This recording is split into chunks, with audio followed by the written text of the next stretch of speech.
And welcome back. Today we're going to be talking about osmosis and diffusion, and we're going to be using a chicken egg.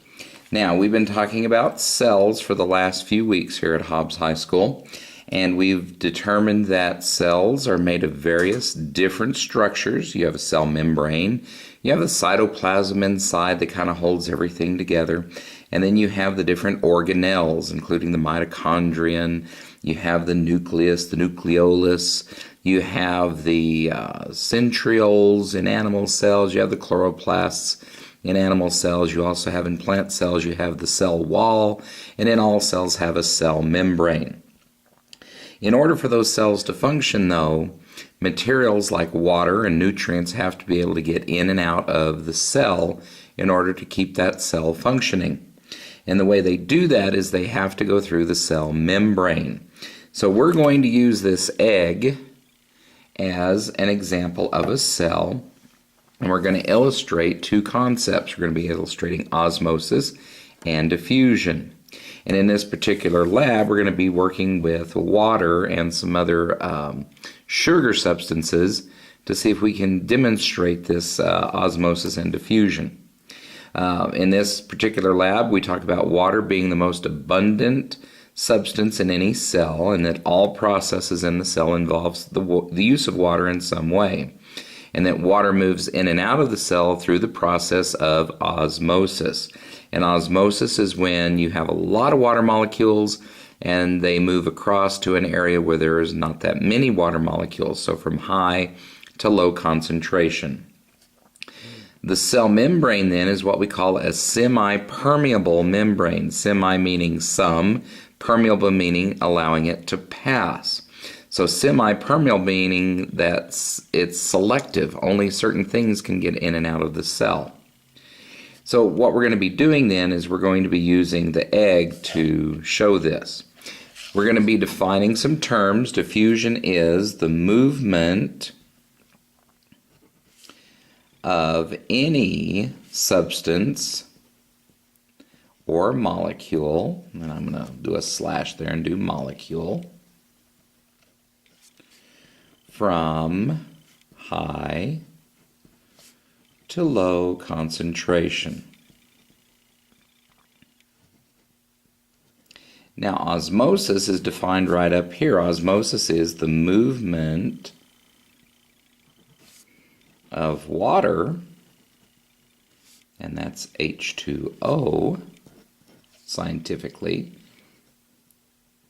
from high to low concentration. And this means that the water can move both into the cell, and if the rest of the body or the plant or animal is being dehydrated, then that water can move outside the cell in the same fashion.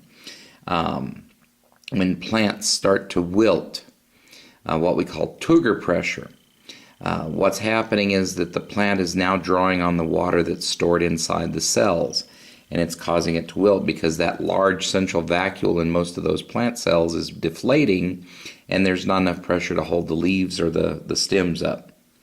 So from high to low concentration.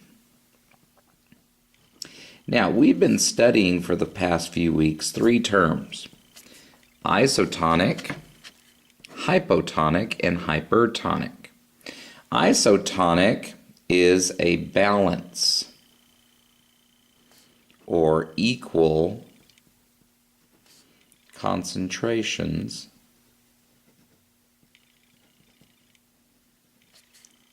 of molecules or substances. When we were doing our water lab a few weeks ago, and we were putting the salt in the water, when the water was able to absorb all of the salt without any of it falling to the bottom of the bottle, that was an isotonic solution. We were able to keep everything in balance without anything falling out. Now, hypotonic is when there is less of a concentration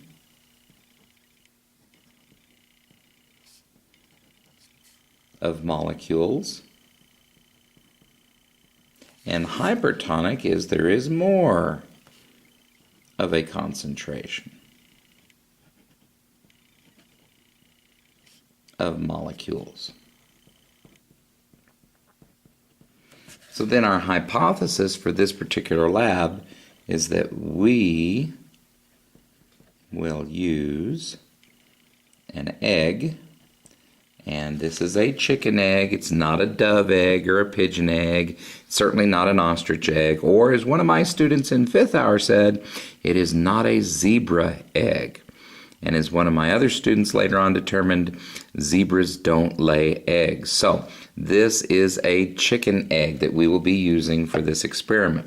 We'll be using an egg to represent, writing sideways here, represent a cell. And then doing that, we can observe the above mentioned terms. So we're going to be able to watch all of these in the process of this lab. So if we turn the page here into the lab proper, we will need the following. We're going to need a chicken egg. Got it. We're going to need some distilled water, which I have in the closet. We're going to need some kind of a sugar syrup. Now this one wants to use clear sugar syrup. We're actually going to use pancake syrup. The brown color as it's absorbed will hopefully tell us that something has happened. Vinegar, which we have vinegar right there. There's our vinegar. We're going to need a plastic cup. Here's our plastic cup, B's science page, very nicely done. And we're going to need some cling wrap so that we can cover it. So on day 1, what we're going to be doing is, and today is 11/7/18, we're going to label the cup, which we've done. We're going to determine the mass of the egg. Now this wants to use an electronic balance. I'm going old school today. I have a triple beam balance, which we'll use momentarily. We're going to carefully place the raw egg into the cup, and we're going to cover it with vinegar. Then we're going to loosely cover the top of the cup with plastic and allow it to set for 24 to 48 hours. So this is going to take about 3 or 4 days for this experiment to play out, and this then will be done in 3 or 4 parts as we do the experiment. All right, so let me bring us up here. Here we go. Up we go, and there's the triple beam balance, which you can see very well. I'm going to just reset this to 0 and make sure that it is at 0 this morning, because atmospheric changes, temperature, humidity can affect how this thing will work. All right, and then on our paper, we're going to be collecting some data this morning. Now, there's 2 pieces of data that are not asked for on here, and I'm going to write them in right now. We do not have the original mass of the cup. We do not have the original mass of the egg. And because we don't have those, we don't have a total mass to begin with. And so on our paper, what we did was we wrote in total mass of the cup, total mass of the egg, for a total mass, our original mass of the cup and the egg, sorry, for a total mass. So here's how this is going to work. First thing I'm going to do is I'm going to place the cup on our triple beam balance. See if we can get that over there so you can, there you go, so you can see it. Now, I know that yesterday when we were using the red solo cups, they were coming in at approximately 12 grams. And as you can see, I just moved that to 10. 10 is obviously too much, so we'll run that back. And we're going to run this up. So let's run it up to about 5 and see if it floats. It's not floating yet. We'll continue to run it up. And it appears that about 8.5, let me let that balance out here for a second. It appears that this cup weighs in at approximately, and that's actually closer to 8.6. Let me just put that, 8.7. That's even more perfect. So our cup by itself, the original mass of the cup is 8.7 grams. All right, now I'm going to place the egg in the cup. There's the egg in the cup. You can see right back there. We're going to run this back to 0. Our eggs yesterday were running in the 60 gram range, so I've run that to 60. It's not even floating, but let me run it to 70. 70 is causing a little bit of float. Let's run this up to 80. 80 is too much, so let's run this back to 70. All right, so 70 grams, not quite enough, but let's run this out here now. So let's do our singles. There's 71.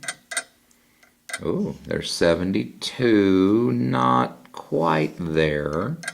Let's run this out to 72.5. And you're watching right over here to see if the two lines line up. And sure enough, right here at 72.5 grams. Now that goes over here in the total mass. That's the mass of the cup and the egg together. So I then asked the students, how do we determine the mass of the egg? And they said, well, here's what we're going to do, and I'm going to let you watch me do the math here. They said, well, what you're going to do is you're going to take the 72.5, which is the total, and you're going to subtract the 8.7, and so that's a subtraction problem, so we're going to borrow from the 2. That makes that 15. 15 minus 7 is 8. We can't take 8 from 1, so we're going to borrow. That makes that 11. 11 minus 8 is 3, and that's a 6 remainder, so our egg weighs 63.8 grams. And I had many students do that, and I said, wow, you guys just did algebra. And they said, no, we just did a math problem. I said, no, you figured for X, you figured for a missing variable. And they said, what do you mean? I said, well, 8.7 plus X equals 72.5. I said, that's algebra. And a bunch of students all of a sudden slapped their heads because they didn't realize that they were actually doing algebra in science class, figuring for the missing variable. All right, so next thing. Now that we've done this, our first step is that we're going to cover the egg in vinegar. We're going to use vinegar because it's an acetic acid. It's a very weak acid in this case. According to our, let me get this out of the way. According to our bottle, this is diluted with water and it's a 5% acidity. What happens is the acetic acid in vinegar, and remember vinegar originally was a byproduct of winemaking. You let those little bacteria critters and yeast go too far in making wine, and you end up with vinegar.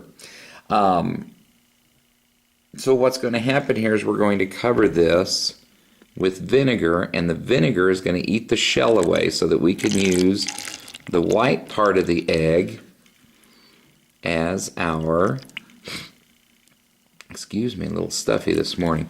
We can use this as our example of a cell. All right, so I've got that taken care of.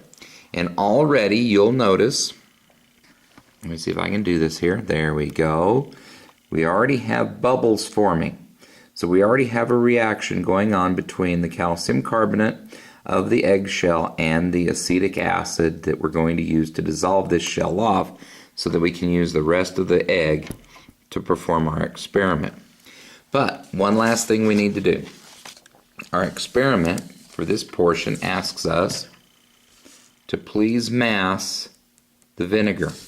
Well, we're going to go at it. We've determined the mass of the cup. We've determined the mass of the egg. We can determine the mass of the vinegar, but we're going to go ahead and just take the mass of the whole thing together. So let me roll you back so you can see the triple beam balance here. There we come into view. There's our egg in the cup on top. You can now see the whole triple beam. Okay, we're going to run this up to 100 grams. No. And there is a previous video that I've done on using the triple beam balance, so if you need to know how to do that, refer to that. If you're using an electronic balance, really easy, you just hit the tare and you can measure all this stuff as you put it on. All right, 200 grams is way too much. So we go back to 100, settle it out. I'm going to run this up to 50. 50 is still not enough to make it float. 70, it's getting a little bit more towards floating. 80 was too much. So let's take that back. So it's 170. 175. It's floating, but it's not quite down where it needs to be. 175 and a half, still not quite where it needs to be. But let's go to 176. And success. So our whole mass is 176 grams. So our first day, this is the data that we need to have. We can determine the amount of vinegar that we added if we needed to. All we need to do is subtract the 72.5 grams and we'll have found that we put in about 103 grams of vinegar in order to cover the egg. Now, final question that the students were asking yesterday. This is the ag teacher part of my deal. They're asking, why is the egg not just completely covered? Because we can cover the egg, we just have to push it down a little bit. But you see that it floats. And what most students didn't realize, that in eggs, one end of the egg there's always an air chamber, an air pocket. Not all eggs, about 99.99% of them though. There's an air pocket up here, and it causes the egg to float a little bit in the water. That's okay, perfectly normal, nothing wrong with that. What's going to happen then over the next 24 hours is this is going to dissolve, and this air will come out and allow the egg to settle into the vinegar, and we'll get all of this off. All right, the last thing that we're going to do is I'm going to take a little bit of this plastic wrap, which I've gotten pretty good at tearing off, and you rip it back, and you get yourself a nice piece of plastic wrap. And we bring it down gently like that. And you've now done the first day of the Osmosis and Diffusion lab. So what will happen over the next 24 hours is the vinegar will eat the eggshell away, and it will also effectively drive out any water that's inside the egg and dry it out. We're going to get this rubbery mass at the end of this, but that rubbery mass then becomes our cell membrane that we're going to use, and we're going to add back in. We're going to add back in water, see if it absorbs the water through osmosis, and then we're going to add a syrup and see if we can get the large sugar molecules to be absorbed. And at each time we're going to check the mass of this and see what happens. So this is part one of the egg lab, what's affectionately called the egg lab, but it's the Osmosis and Diffusion lab. And then we'll check in tomorrow with part two, and then part three the next day. Enjoy.